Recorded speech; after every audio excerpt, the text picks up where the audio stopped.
नमस्ते दोस्तों, आप सुन रहे हैं मेड्रिक हॉस्पिटल जहानाबाद का मेंटल हेल्थ पॉडकास्ट।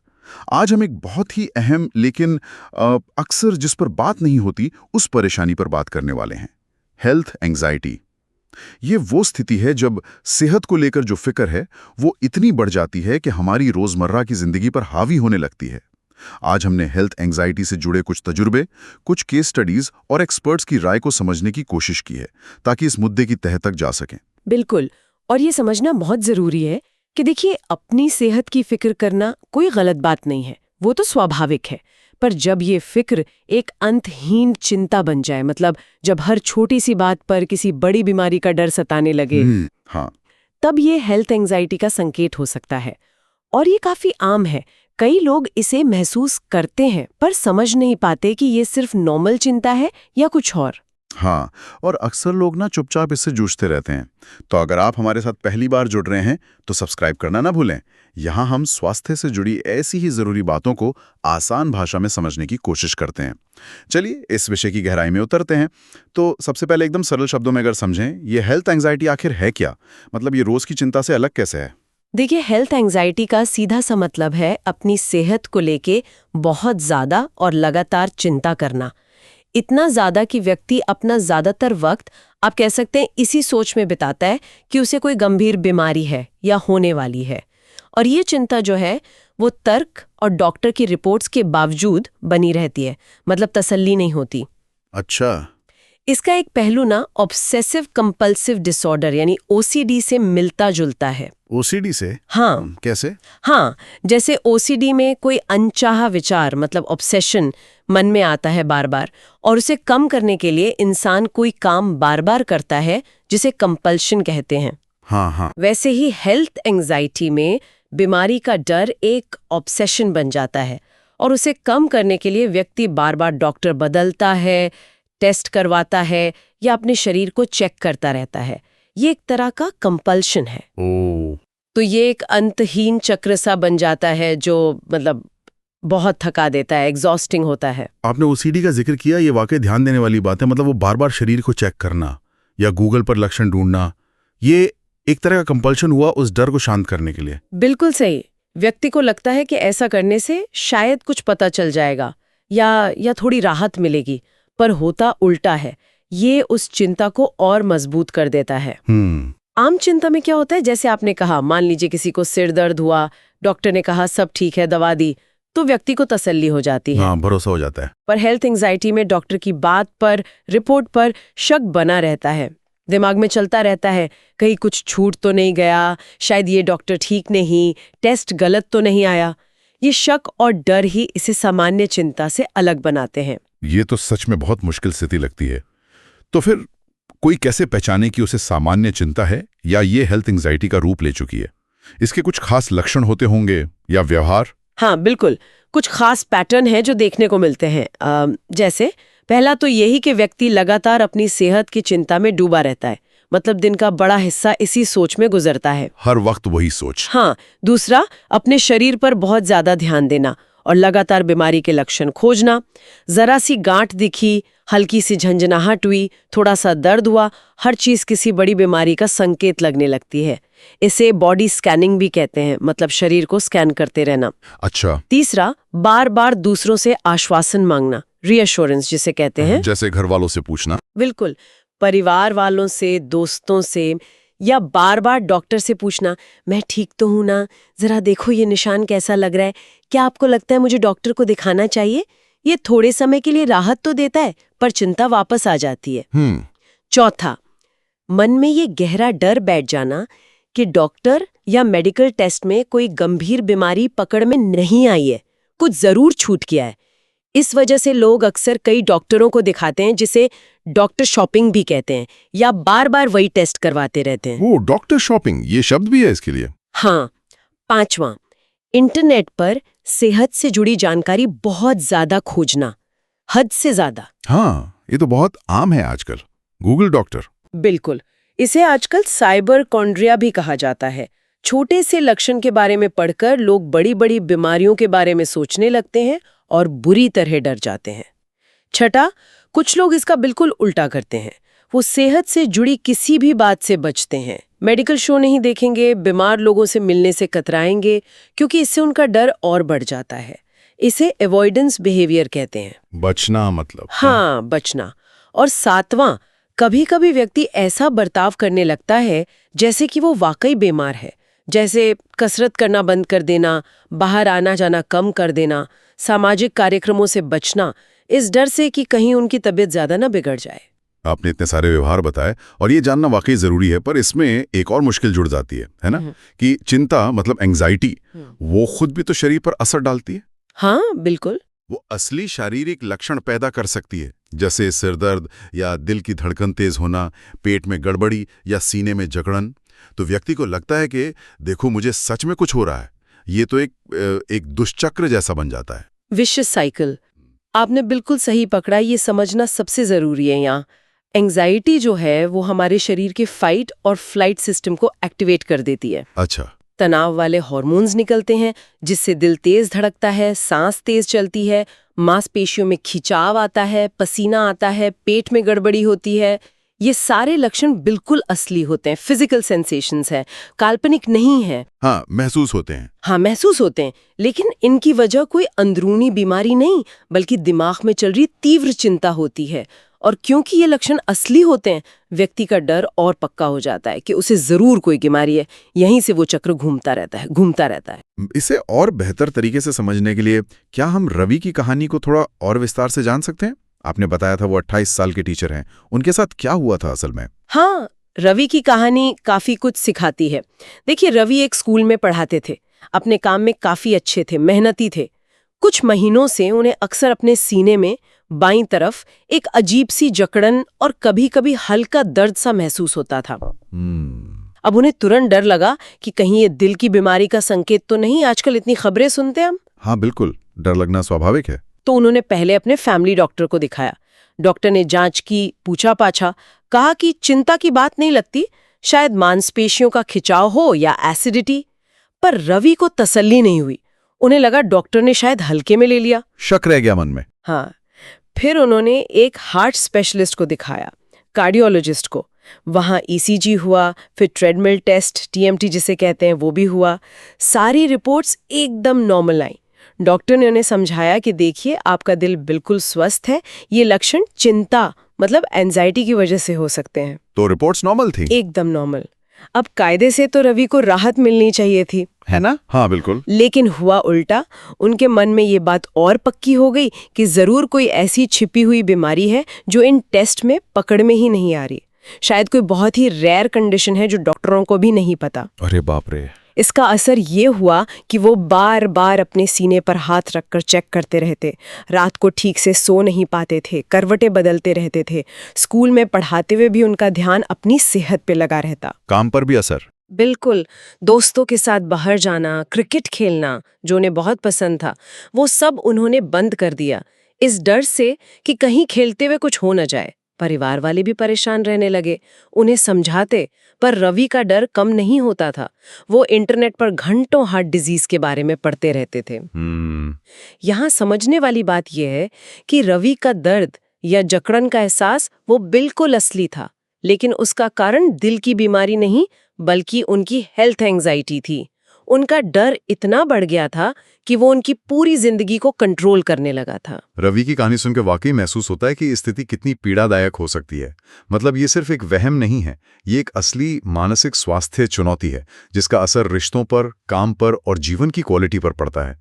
आपने पहले भी जिक्र किया था कि चिंता खुद शारीरिक लक्षण पैदा करती है। रवि के मामले में सीने में जकड़न थी। और कौन कौन से आम लक्षण हैं जो हेल्थ एंजाइटी की वजह से महसूस हो सकते हैं? मतलब शरीर में क्या क्या हो सकता है? हाँ, ये लिस्ट काफी लंबी हो सकती है, क्योंकि जैसा मैंने कहा, चिंता शरीर के लगभग हर हिस्से को प्रभावित कर सकती है। कुछ बहुत आम लक्षण हैं, जैसे सिरदर्द, हेडेक्स।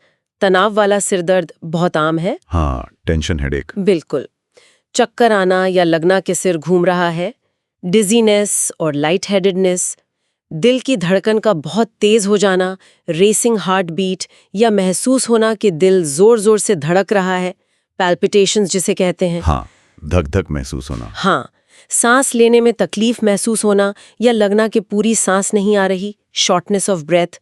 सीने में भारीपन, दबाव या जकड़न, चेस्ट टाइटनेस और प्रेशर जैसा रवि को महसूस हुआ था। मुंह सूखना, ड्राई माउथ, पेट में गड़बड़ी जैसे एसिडिटी, गैस, पेट में मरोड़ या कभी कब्ज हो जाना या कभी दस्त लगना, स्टमक प्रॉब्लम्स, पेट की दिक्कतें। हाँ, मांसपेशियों में दर्द, खिंचाव या अकड़न महसूस होना, मसल एक्स, स्टिफनेस, हाथ पैर कांपना, ट्रेम्बलिंग और शेकिंग, बहुत ज्यादा पसीना आना, एक्सेसिव स्वेटिंग, बहुत ज्यादा थकान महसूस होना, फटीग, बिना किसी खास वजह के, और नींद न आना या बार बार नींद टूटना, इंसोम्निया। बाप रे, ये तो काफी सारे लक्षण हैं। और ये सब बिना किसी असली शारीरिक बीमारी के सिर्फ चिंता की वजह से हो सकते हैं? बिल्कुल, ये शरीर के तनाव प्रतिक्रिया मतलब स्ट्रेस रिस्पॉन्स का हिस्सा है। जैसा मैंने कहा, ये लक्षण असली होते हैं, महसूस होते हैं, लेकिन इनकी जड़ में चिंता होती है। इसीलिए डॉक्टर के लिए भी जरूरी होता है कि वो शारीरिक जांच के साथ साथ व्यक्ति की मानसिक स्थिति को भी ध्यान से समझें। तो अगर किसी को शक हो कि उसे या उसके किसी अपने को हेल्थ एंग्जाइटी हो सकती है, तो उसका पता कैसे लगाया जाता है? मान लीजिए कोई मेड्रिक हॉस्पिटल जहानाबाद आता है, तो डॉक्टर्स इसका डायग्नोसिस मतलब पहचान कैसे करते हैं? क्या तरीका होता है? देखिए, मेड्रिक हॉस्पिटल जहानाबाद में या किसी भी अच्छे मेडिकल सेटअप में सबसे पहला कदम हमेशा यही होता है कि किसी भी संभावित गंभीर शारीरिक बीमारी को पूरी तरह से रद्द किया जाए, मतलब रूल आउट किया जाए। हाँ, ये तो जरूरी है। बहुत जरूरी है। इसके लिए पूरी मेडिकल हिस्ट्री ली जाती है, शारीरिक जांच होती है और जरूरत के हिसाब से ब्लड टेस्ट, ईसीजी या दूसरी जरूरी जांचें करवाई जाती हैं ताकि कोई असली बीमारी छूट ना जाए। ठीक है। जब ये पक्का हो जाता है कि शारीरिक रूप से कोई चिंताजनक बात नहीं है, तब डॉक्टर या मेंटल हेल्थ प्रोफेशनल व्यक्ति की सोच और व्यवहार के पैटर्न पर ध्यान देते हैं। उनसे विस्तार से बात की जाती है, जैसे उनकी मुख्य चिंताएं क्या हैं, किस बीमारी का डर है, ये डर कब से है, कितना तीव्र है, वो अपनी सेहत पर कितना ध्यान देते हैं, दिन में कितनी बार शरीर चेक करते हैं, कितनी बार डॉक्टर बदलते हैं, इंटरनेट पे कितना समय बिताते हैं, क्या वो किसी गतिविधि से बच रहे हैं डर के मारे। इस चिंता का उनकी जिंदगी पर, काम, रिश्ते, नींद, मूड पर क्या असर पड़ रहा है। उनसे उनके जीवन के तनावों के बारे में, पिछले अनुभवों के बारे में, जैसे परिवार में कोई बीमारी रही हो, इन सब के बारे में भी पूछा जाता है। पूरी हिस्ट्री मतलब? हाँ, पूरी हिस्ट्री। इन सब जानकारियों के आधार पर और कुछ स्थापित गाइडलाइंस होती हैं, जैसे DSM, diagnostic and statistical manual of mental disorders, उनको ध्यान में रखते हुए हेल्थ एंजाइटी, जिसे इलनेस एंजाइटी डिसऑर्डर भी कहा जाता है, का निदान किया जाता है। ये एक सावधानी से की जाने वाली प्रक्रिया है। ये जानना महत्वपूर्ण है कि निदान कैसे होता है। पर क्या इलाज शुरू होने से पहले या उसके साथ साथ कुछ ऐसे तरीके हैं जिनसे लोग खुद अपनी मदद करने की कोशिश कर सकते हैं? कुछ प्रैक्टिकल आसान सेल्फ हेल्प टिप्स जो घर पर आजमाई जा सकें। हाँ, बिल्कुल। सेल्फ हेल्प रणनीतियाँ बहुत मददगार हो सकती हैं, खासकर जब चिंता बहुत ज़्यादा गंभीर ना हो या फिर प्रोफेशनल मदद के साथ साथ इन्हें इस्तेमाल किया जाए तो और भी अच्छा।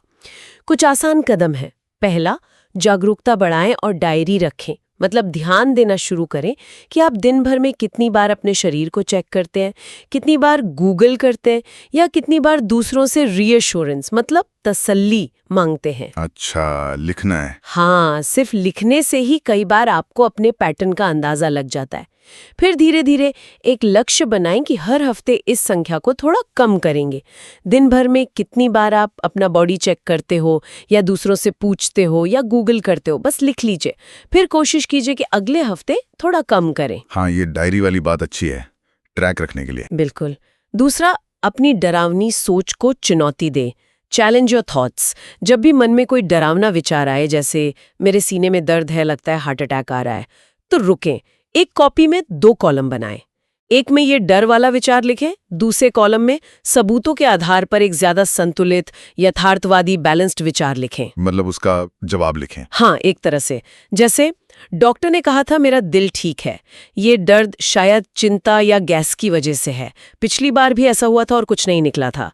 इस अभ्यास से धीरे धीरे नकारात्मक सोच का पैटर्न टूटता है। ये तो कोशिश करनी पड़ेगी। हाँ। तीसरा, ध्यान भटकाना सीखें, शिफ्ट योर फोकस। जब भी शरीर के लक्षणों पर ध्यान देने या उन्हें चेक करने की तेज इच्छा हो तो तुरंत अपना ध्यान किसी और काम में लगाएं जो आपको पसंद हो या जिसमें आपका मन लगे। जैसे उठकर टहलने चले जाएं, किसी दोस्त को फोन करके किसी और टॉपिक पर बात करें, कोई गाना सुने, पजल सॉल्व करें या घर का कोई काम करें। मकसद है उस विचार या इच्छा के चक्र को तोड़ना। शुरू में मुश्किल लगेगा पर धीरे धीरे आसान हो जाएगा। ध्यान हटाना है। हाँ। चौथा, धीरे धीरे सामान्य गतिविधियों पर लौटें, gradual return to normal activities. जिन गतिविधियों से आप डर की वजह से बचने लगे थे, जैसे कसरत, बाहर जाना, सामाजिक मेलजोल, उन्हें धीरे धीरे छोटे कदमों में फिर से शुरू करें। अगर कसरत से डर लगता है तो 5 मिनट टहलने से शुरू करें, फिर धीरे धीरे समय बढ़ाएं। ये आपके दिमाग को सिग्नल देता है कि आप सुरक्षित हैं और ये गतिविधियां खतरनाक नहीं हैं। वापस नॉर्मल लाइफ में आना। बिल्कुल। पांचवा, इंटरनेट सर्च सीमित करें। ये बहुत जरूरी है।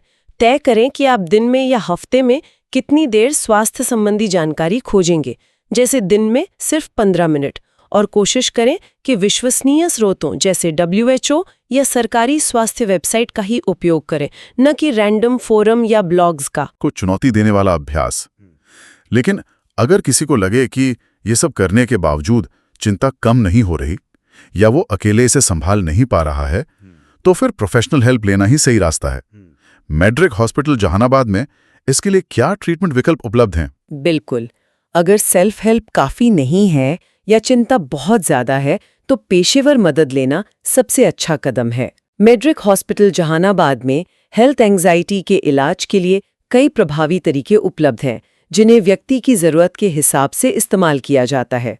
सबसे प्रमुख और कारगर तरीका है cognitive behavioural therapy, CBT। CBT, हाँ, सुना है इसके बारे में। हाँ, जैसा हमने पहले बात की, ये एक तरह की बातचीत वाली थेरेपी है, टॉकिंग थेरेपी। इसमें थेरेपिस्ट व्यक्ति के साथ मिलकर काम करते हैं ताकि वो अपनी सेहत से जुड़ी नकारात्मक और अतार्किक सोच, मतलब नेगेटिव एंड इरैशनल थॉट्स को पहचान सकें और उन्हें चुनौती देना सीख सकें। अच्छा। इसमें व्यवहार बदलने पर भी जोर दिया जाता है, जैसे बार बार चेक करने की आदत कम करना या जिन चीजों से डर लगता है उनका धीरे धीरे सामना करना। इसे एक्सपोजर थेरेपी कहते हैं। सामना करना। हाँ, मतलब डर का। हाँ, धीरे धीरे एक्सपर्ट की मदद से। ये एक थेरेपी है जहां एक्सपर्ट के साथ बैठकर अपनी गलत सोच को पहचानना और उसे बदलना सीखते हैं, और डर वाली चीजों का सामना करना भी। ये डर और चिंता को मैनेज करने के प्रैक्टिकल तरीके सिखाती है। CBT के अलावा कुछ और थेरेपी भी मददगार हो सकती हैं, जैसे acceptance and commitment therapy, ACT। ये विचारों से लड़ने के बजाय उन्हें स्वीकार करने और अपने जीवन मूल्यों के अनुसार जीने पर ध्यान केंद्रित करती है। ठीक है। कुछ गंभीर मामलों में जहां चिंता बहुत ज्यादा होती है और व्यक्ति की रोजमर्रा की जिंदगी बहुत बुरी तरह प्रभावित होती है, वहां दवाएं भी इस्तेमाल की जा सकती हैं। दवाएं भी हैं? हाँ, जरूरत पड़ने पर। आमतौर पर एंटी डिप्रेसेंट दवाएं जैसे SSRIs दी जाती हैं, जो चिंता के स्तर को कम करने में मदद करती हैं।